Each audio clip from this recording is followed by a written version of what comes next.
হৃদয়পুৰ ইয়াতে যোনে যায় তাৰে প্ৰেম ভাৱ জাগি উঠে তাৰ পৰা অকণমান তলত আহিলো এইখিনি চেৰাপুঞ্জী অনাপৰাত বৰষুণে হৈ থাকে তাৰমানে এঘৰত টিউচন কৰিছিল টিউচন মানে শিক্ষক তেওঁ কেনেকৈ টিউচন কৰিছিল মই দেখুৱাই দিছো এই কি কৰিছ তাতে হে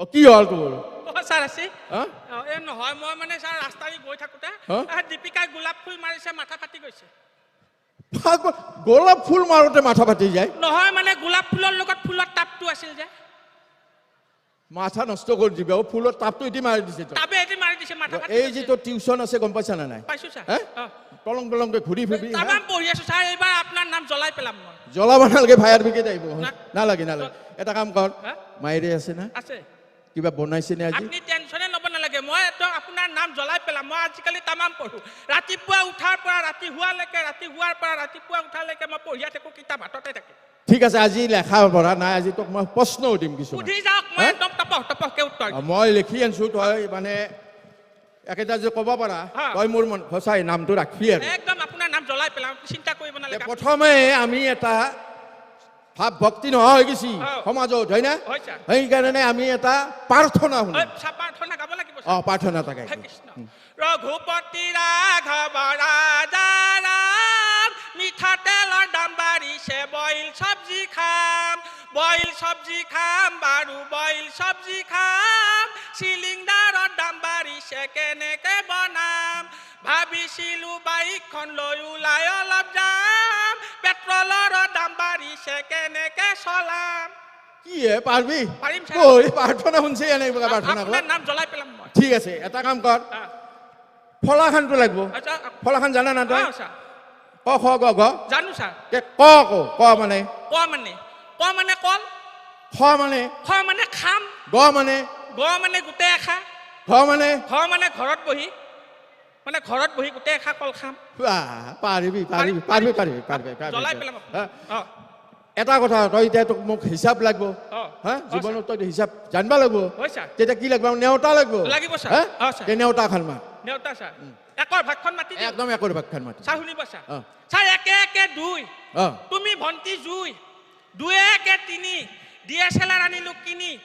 3 একে 4 আছে এচি গাড়ী 4 একে 5 নকৰিবা লাজ 5 একে 6 নকৰিবা ভয় 6 একে 7 ফটো তুলো ফাঁচ 7 একে 8 তোমাৰ মিঠা মাত 8 একে 9 ফেচবুকত আপডেট দিও 9 একে 10 ভণ্টি তুমি পটি গলা বছ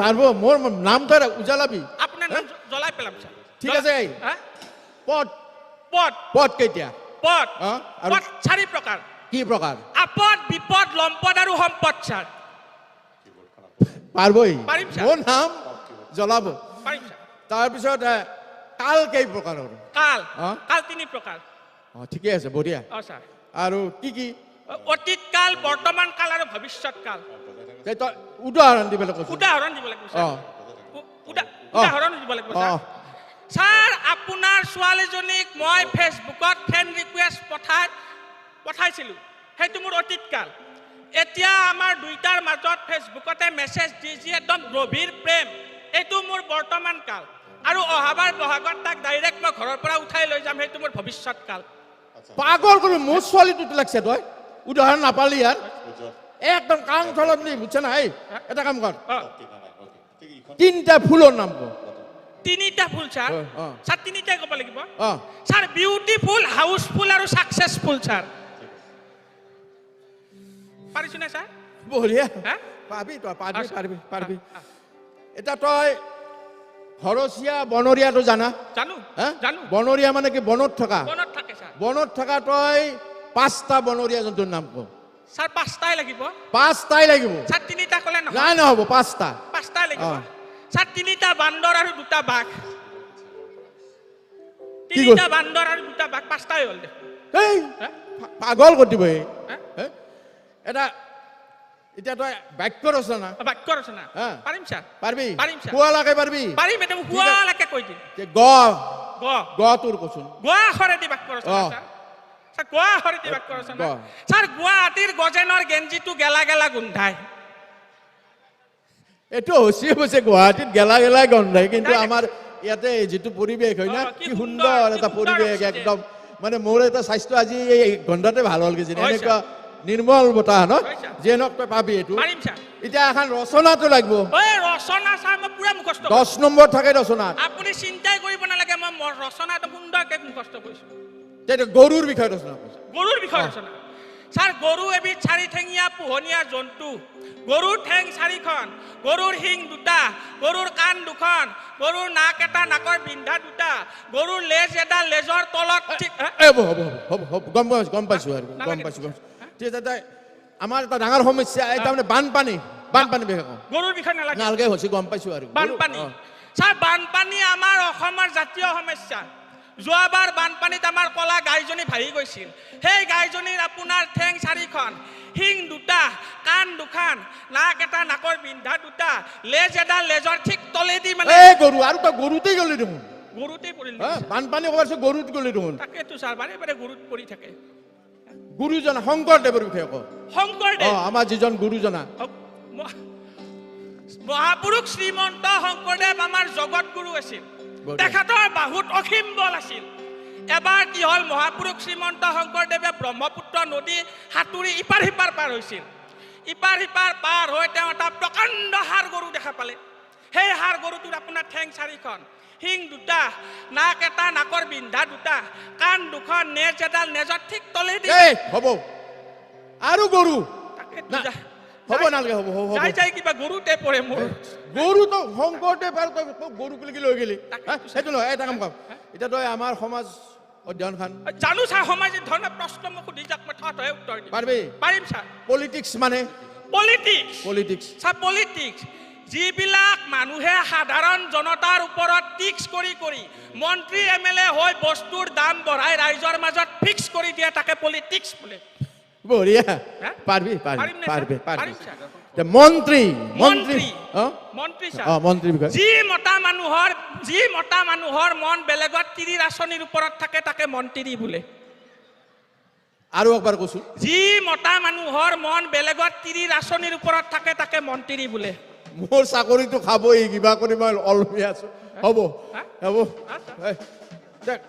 কবিতা ছাৰ, এই কবিতা ছাৰ মই পুৰা মুখস্থ কৰিছো, আপুনি চিন্তাই কৰিব নালাগে। কবিতা গাই দিম, গাই দিওঁ ছাৰ। গাই দে। ছাৰ, কৰতল কমল মদৰ বটল লগত মটৰ কটৰ কটৰ উঠয় বহয় বলয় অধম গমন কৰয় ঢলঙ পলঙ। বুজি পোৱা নাই, এনে এটা ভাঙনি এটা লাগিব। বুজি পোৱা নাই ছাৰ? বুজি পোৱা নাই। ছাৰ, কৰতল কমল মদৰ বটল, আজিকালি কোমল হাতত ক'ত কমল পদুম ফুল থাকে। মদৰ বটল লগত মটৰ, আহি মানে মদৰ লগত মটৰ ভাজা লৈছে। কটৰ কটৰ আহি মদৰ লগত মটৰ ভাজা, কাটাৰ কাটাৰ কাটাৰ কাটাৰ কাটাৰ কাটাৰ কেঁচু পাইছে। উঠয় বহয় আহি মদৰ নিচাত এবাৰ উঠে এবাৰ বহে। বলয় অধময়ে অধমে কৈছো, গমন কৰয় ঢলঙ পলঙ, আহি মদৰ নিচাত মানে ঢলং পলং কৈ গৈ আছে। বঢ়িয়া, পাবি। পাৰিম ছাৰ। 10 নহয় 20 দিব এখানে। দিব লাগিব ছাৰ। তে এতিয়াতো তোৰ ভূগোলৰ কথা আহিব। ছাৰ সোধক ছাৰ, সোধক ছাৰ। ভূগোলৰ আচলতে মেপখন লাগে। ছাৰ। আমাৰ এতিয়া ল'ৰা ছোৱালী মেপ আঁকিব নোৱাৰে, হয় না? আপুনি চিন্তা কৰিব নালাগে, অসমৰ মেপ কি হে, আপোনাক মই গোটেই ভাৰতবৰ্ষৰ মেপৰ 4 সীমা কৈ দিব পাৰো। দে কচোন। মেপখন নাই নহয়। মেপখন কেনেকৈ আঁকিবি তই? মেপখন নাই, আপুনি এইফালে আহকচোন। আৰু ধৰি ললো এইখন এখন ভাৰতৰ মেপ, এইখিনি কাজিৰঙা, ইয়াতে আপোনাৰ বিভিন্ন ধৰণৰ জীৱ জন্তু পোৱা যায়। তাৰ পৰা অকণমান ছাইড কাটি আহিলো, এইখিনি কানপুৰ, ইয়াতে সোণ ৰূপ হীৰা আদিৰ অলংকাৰ পোৱা যায়। তাৰ পৰা অকণমান আহিলো, এইখিনি নাগপুৰ, ইয়াতে দৈ ক্ৰীম মাখন আদি ভাল ভাল খাদ্য বস্তু পোৱা যায়। তাৰপিছত অকণমান তলত আহিলো, এইখিনি হৃদয়পুৰ, ইয়াতে যোনে যায় তাৰে প্ৰেম ভাৱ জাগি উঠে। তাৰ পৰা অকণমান তলত আহিলো, এইখিনি চেৰাপুঞ্জী, অনবৰত বৰষুণে হৈ থাকে, বৰষুণে হৈ থাকে।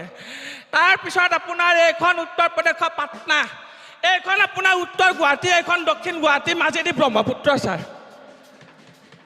পাগল কৰি দিব, মোৰ নাম ৰাখিবি তই। ৰাখিম ছাৰ।